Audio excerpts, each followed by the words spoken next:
Voilà, gloire au Seigneur. Donc on va dire encore un petit mot donc, ce matin. Donc on est toujours à Philippe, dans l'endroit où Lydie a rencontré le Seigneur et s'est baptisée. Donc on a fait une petite vidéo près du baptistère qu'ils ont effectué en mémoire de Lydie, de son baptême et de sa famille. Et simplement un petit mot par rapport au métier de Lydie. Okay, donc Lydie, il est écrit qu'elle était marchande de pourpre. Donc on voit ça dans les Actes des Apôtres, dans le chapitre 16. Donc on a pu le lire tout à l'heure ensemble. Et donc cette femme devait être une femme qui devait être riche parce qu'elle habitait la Turquie. Elle est venue ici et il est écrit qu'elle avait une maison. Donc c'était une femme qui devait avoir des moyens. Il faut savoir que ceux qui étaient marchands de pourpre, c'était des commerçants qui vendaient des vêtements, mais des vêtements de luxe. Des vêtements qui valaient très cher. Il n'y avait que les grands notables qui pouvaient s'en acheter, des princes, des rois, des gens qui étaient vraiment riches. Ce n'étaient pas les gens de tous les jours qui pouvaient s'acheter les vêtements que Lydie et celle qui faisait. Donc elle fournissait des gens qui avaient des moyens pour cela. Lydie, donc, elle était marchande de pourpre, et le pourpre, on avait plusieurs méthodes pour pouvoir bien le faire. Dans le pays de Turquie, là-bas, on faisait ça avec des plantes, mais la couleur n'était pas terrible. Et même en Israël aussi, on faisait ça avec des plantes qui poussaient dans le Nil, mais les couleurs étaient fades. Et on avait trouvé deux moyens pour faire du pourpre. Et Lydie, qui était marchande de pourpre, on faisait ça avec un escargot de mer, qu'on appelle des murex. Vous pourrez voir en sortant, ici, ils vendent des coquilles de murex. Et le murex, c'est un animal donc, qui vivait dans l'eau. Et cet animal, ça existe toujours. Ça vaut vraiment cher. On dit que pour faire 1 gramme de teinture de pourpre, il faut 8000 murex. Et pour vous donner une idée, aujourd'hui, c'est quelque chose qui coûte beaucoup plus cher que l'or. Pour faire 1 gramme, il faut compter aujourd'hui 8000 murex, mais le prix, c'est aux environs de 3000 € le gramme. C'est une fortune encore aujourd'hui. Ça montre que ceux qui achetaient des vêtements à Lydie étaient des gens vraiment très riches et c'était vraiment une clientèle qui était particulière.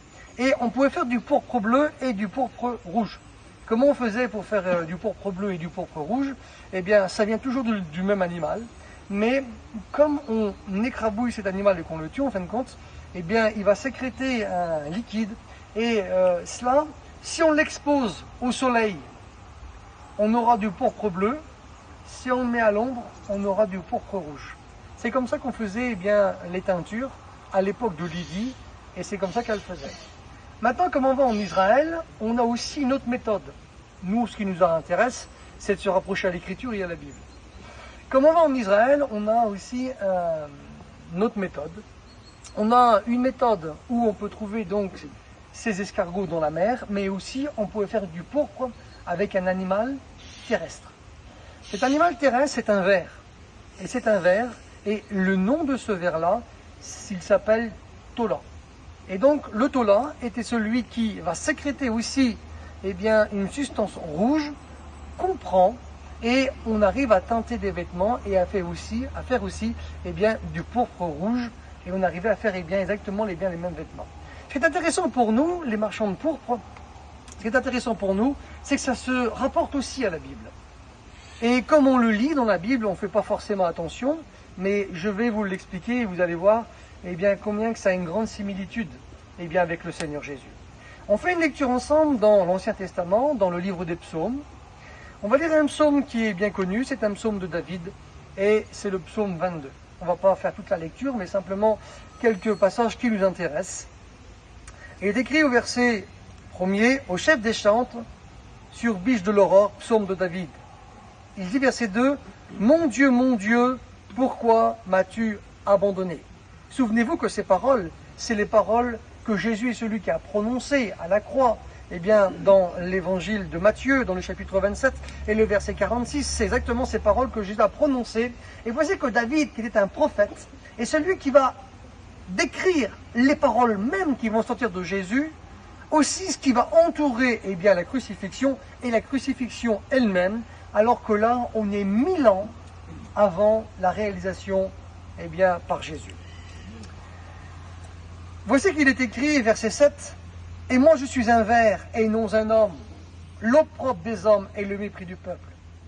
Tous ceux qui me voient se moquent de moi, ils ouvrent la bouche et il secoue la tête. C'est ce que l'on revoit aussi dans les évangiles, Matthieu chapitre 27, c'est le verset 39, où les gens secouent la tête et méprisent le Seigneur. C'est incroyable l'inspiration que David est celui qui pouvait avoir de la part de Dieu par rapport à la crucifixion.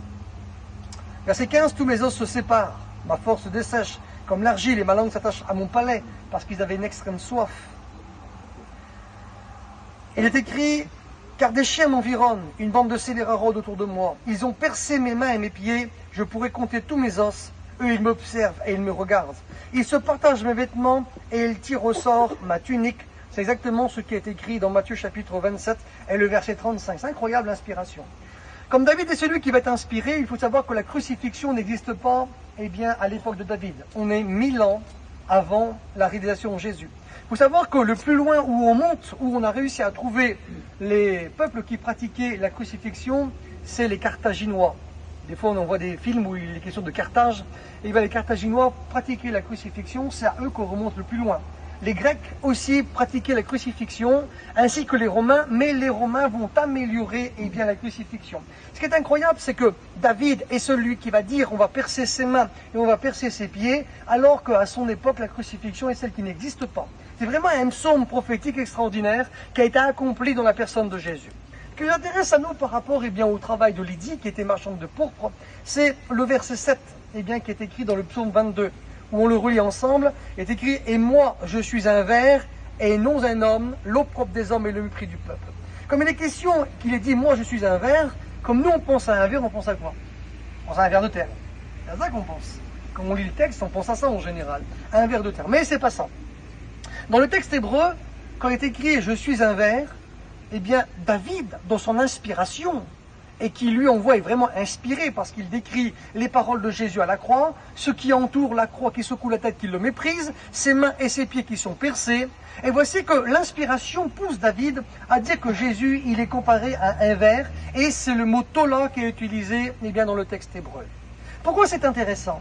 Parce que regardez la similitude qu'il y a avec le Seigneur. Et avec ce ver tola, quand je vous l'ai dit, on le prenait, on l'écrabouillait, et de son corps sort une substance qui est rouge, et on en écrase des centaines, des milliers, pour pouvoir teinter des vêtements.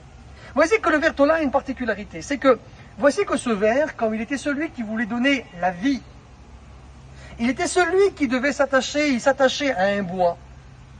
Et il s'attachait à un bois, et lorsqu'il s'attachait à un bois, il fallait qu'il meure. Et voici qu'en s'attachant à ce bois, il mourait. Une substance rouge sortait de son corps et tachait le bois là où il était attaché.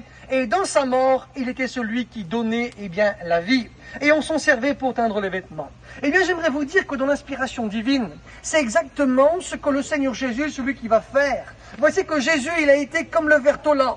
Il est celui qui a été attaché à un bois. Et sortait de son corps une substance rouge, exactement comme le ver tola. Et dans sa mort, il est celui, comme le ver tola, il nous a donné aussi à nous la vie. S'il n'y a pas la mort de Jésus, personne d'entre nous ne peut être sauvé. Dans sa mort, Jésus est celui qui nous a donné la vie à chacun d'entre nous. Et voici que, Lydie était marchande de pourpre. Elle connaissait le murex pour pouvoir faire du pourpre. Mais elle connaissait certainement aussi, parce que c'est son métier, le ver tola, qui permettait de teinter les vêtements. Et ce ver est annoncé, prophétisé dans la Bible. Il représente le Seigneur Jésus. Et Jésus a accompli au littéral ce que ce ver est celui qui faisait. S'attacher à un bois, donner une substance rouge qui tachait le bois. Et dans sa mort, il donnait la vie. Et c'est ce que Christ a fait. Il nous a donné la vie par sa mort et sa résurrection. Et que Dieu vous bénisse. Amen. Amen.